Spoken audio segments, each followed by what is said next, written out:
Olá, amigos do Notícias Agrícolas, no ar mais um boletim. Mercado do boi agora em discussão, principalmente porque a gente tem um cenário um pouco melhor daquele que a gente traçou lá atrás. A gente tinha uma expectativa de que a demanda fosse esfriar muito aí, trazer algumas complicações, mas enfim, estratégias adotadas por frigoríficos, um equilíbrio entre oferta e demanda e um dinheiro que chegou na hora certa no momento certo, estão ajudando a dar uma certa consolidada aí no mercado do boi. Quem vai explicar melhor para a gente é o Douglas Coelho, da Radar Investimentos, o Douglas que já está conosco.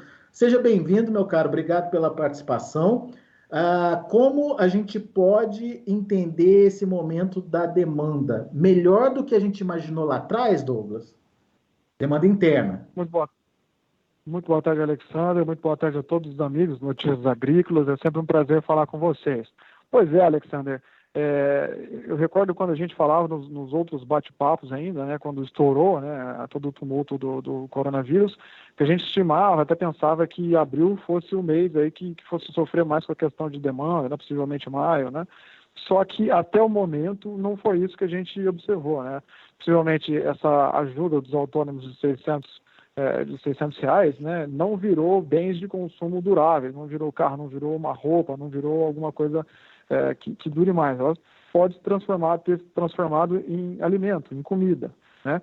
A gente vê o resultado dos supermercados, né, com boas vendas, os preços da carne no atacado não cederam, né, principalmente os do dianteiro. Então isso faz a gente refletir, faz a gente acreditar que a demanda interna, por enquanto, esteve sustentada, né, principalmente por esse auxílio que veio numa hora oportuna, num feriado, se bem que está todo mundo em casa na quarentena, né, o feriado não faz tanta diferença, mas possivelmente veio estancar, assim, uma queda maior de demanda para a população.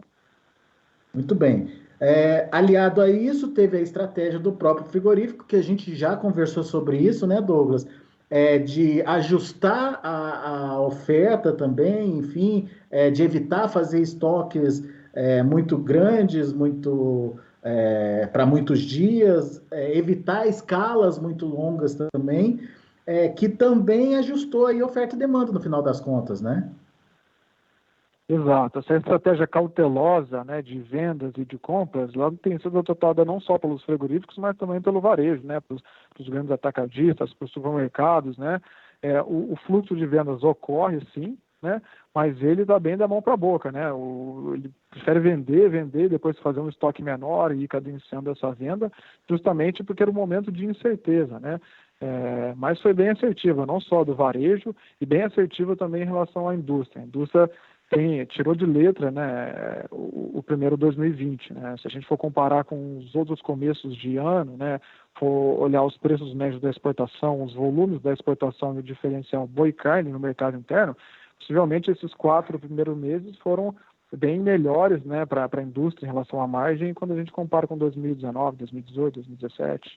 Que coisa, hein? Em plena crise aí, todo mundo achando que ia ter uma situação diferente, o mercado surpreende a gente. Mas em função, obviamente, dos ajustes, em função das novas oportunidades que surgem, inclusive de exportação, né, Douglas? A exportação também é um fator que vem ajudando aí a dar uma enxugada no mercado interno, né? Exato, exatamente. A indústria ela foi muito rápida e bem flexível em relação a acelerar os abates nas indústrias que estão expostas à exportação e principalmente China. A gente vê indústrias aumentando o número de cabeças por dia ou até pulando o feriado, já realocando mais para poder aproveitar essa janela e reduzir o abate, né, cadenciar mais alguma coisa que está muito mais exposta ao mercado interno, né, trabalhando com preços e segmentos, né, seja food service, seja varejo, né. Principalmente com a exportação, a gente continua bem otimista, né. Ontem saíram os dados no Dow Jones, né, no Jornal Internacional, né, que 70% das empresas estrangeiras na China já retomaram a produção com algum vigor, né? E a receita do varejo em março foi acima de fevereiro, e a receita nos primeiros dias de abril também foi acima do varejo em março na China. Então isso reforça a nossa visão que o bom fluxo, né, das exportações em abril deve seguir também como houve em março.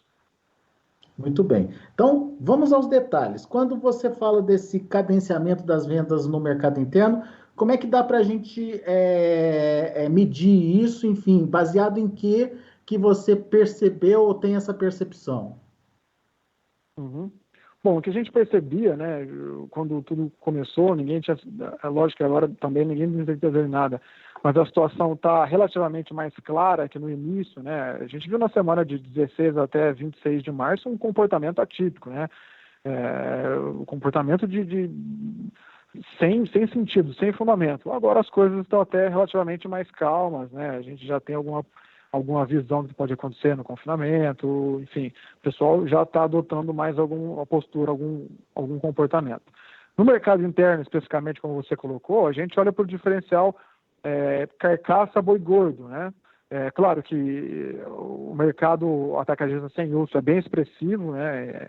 Hoje em dia no mercado como um todo, as vendas também são bem segmentadas por indústria, para cada segmento, cada nicho que ela atende, mas olhando friamente só para esse diferencial carcaça-boi, o diferencial subiu relativamente bem em abril, né? Ele foi para 13,6%, enquanto em março esse diferencial era 9,9%.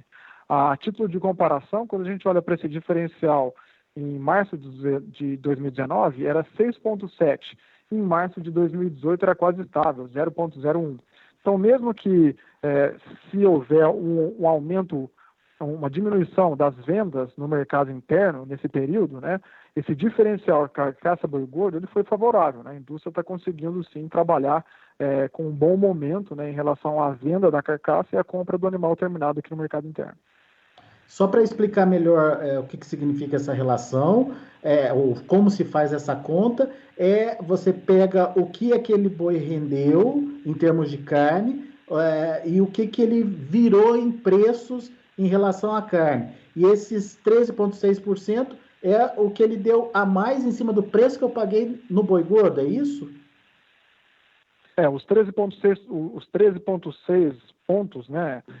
Que seriam eles? Né? A gente pega a carcaça, né, e volta a carcaça casada, né, o dianteiro, a ponta de agulha e o traseiro, né, e volta ele, né, como se fosse voltando ao preço do boi. E compara esse preço com o preço que está sendo pago no bovino, né? Então, se diferencial a carcaça em relação ao preço do bovino teve aumento, né, principalmente aí no final de março até o início de abril, né? Esse preço, Saiu de esse valor que eu passei 9,9 para 13,6. isso, né? É uma média do período, né? A média até anteontem, para abril, a média de março, a média de março 19, a média de março 18. Legal. Isso mostra que tem uma gordura aí na conta dos frigoríficos.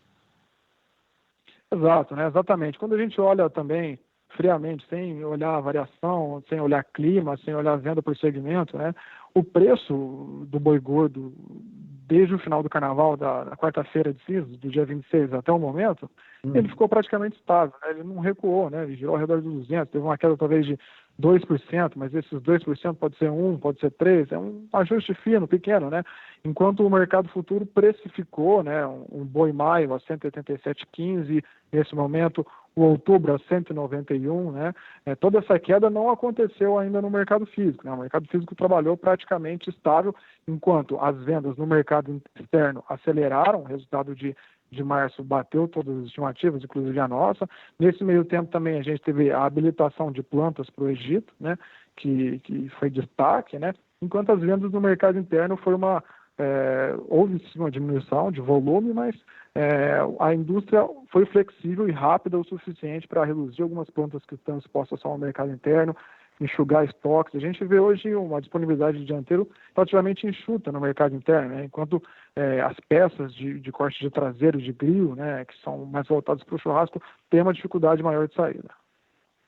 Muito bem. Ô Douglas, deixa eu só resgatar uma fala sua, que tem indústria que atende China aí, que não vai parar no feriado, que não vai que vai continuar trabalhando aí no sábado, principalmente.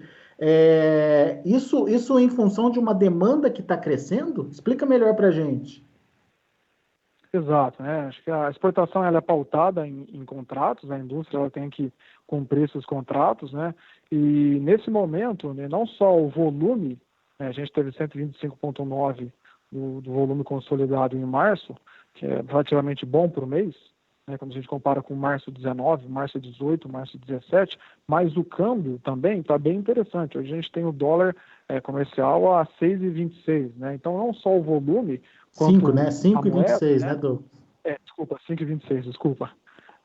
Não só o volume, mas a moeda, isso favorecem, né, esse segmento. Então, a indústria que está exposta a esse mercado, ela quer aproveitar ao máximo essa janela, né, quer pisar no acelerador.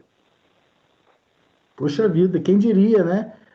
O pessoal com medo de faltar demanda e a gente trabalhando a todo vapor aí nesse momento. Boas notícias, Douglas. Exato, exatamente, né? Os dados que saíram da China recentemente são animadores, o país está voltando com vigor, né? Essa crise, ela é global, mas acometeu a gente num momento em que as plantas, já havia bastante planta habilitada, a gente está se reafirmando, né? Está comprovando como o Brasil, o celeiro de alimentos do mundo, né?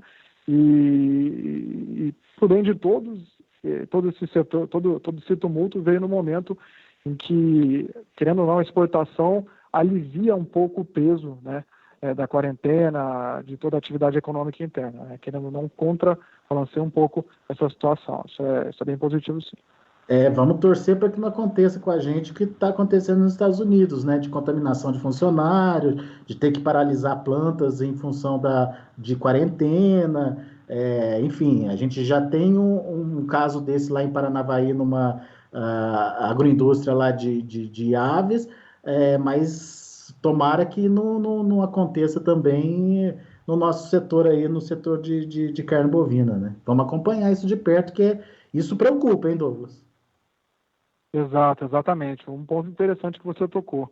Concordo com você, né? É claro que a torcida é para sempre tocar as atividades no mais dentro do normal possível, né? Enfim, nosso país, a gente acredita nas atividades, interfere na vida de todo mundo, mas quando a gente compara as plantas dos Estados Unidos com as plantas do Brasil, né? A gente tem alguma diferença. As plantas de lá, elas são grandes, para não falar gigantescas, né, em relação à capacidade de abate. Enquanto aqui no Brasil a gente tem uma capacidade relativamente mais reduzida entre as indústrias e um parque industrial muito grande e diversificado geograficamente, né? Quando a gente olha Mais o Mato pulverizado, Grosso, né? Tocantins, Paraná, Rio Grande do Sul, né? Então teria alguma flexibilidade nesse sentido. Mas é claro, né? Vamos bater na madeira e torcer sempre para o melhor. Isso foi bom você falar, porque, na verdade, quando a gente vê que fechou uma fábrica, mas é boa lembrança sua que aqui é mais pulverizado, né? Lá nos Estados Unidos, grandes indústrias estão mais concentradas e se tiver que fechar uma grande indústria lá, é uma falta muito grande para o mercado. Aqui a gente consegue remanejar mais a questão aí da oferta e da demanda, né? Exatamente, exatamente. Legal. Boa análise, Douglas. Meu caro, obrigado, viu? Volte sempre. Eu que agradeço pela confiança, Alexandre. Conte conosco. Um bom final de semana. Um abraço. Valeu, bom final de semana, Douglas. Obrigado. Vamos aos preços? Vamos checar como estão encerrando as negociações lá na B3. Encerrando não, em andamento ainda, né? Lá na B3 e saber também como estão os preços pelo indicador CPEA. Olha aí na tela, a gente tem um abril subindo 0,48%, R$ 197,95. Maio praticamente estável, uma leve queda de 0,05% a R$ 187,40. E o outubro, R$ 191,00, uma leve alta também, 0,03%. O indicador ontem voltou a subir, 1,03%, fechou a R$ 200,55. São os números do mercado do boi. A gente fica por aqui, agradeço muito a sua atenção, a sua audiência. Daqui a pouquinho tem outras informações de mercado para você aqui no Notícias Agrícolas.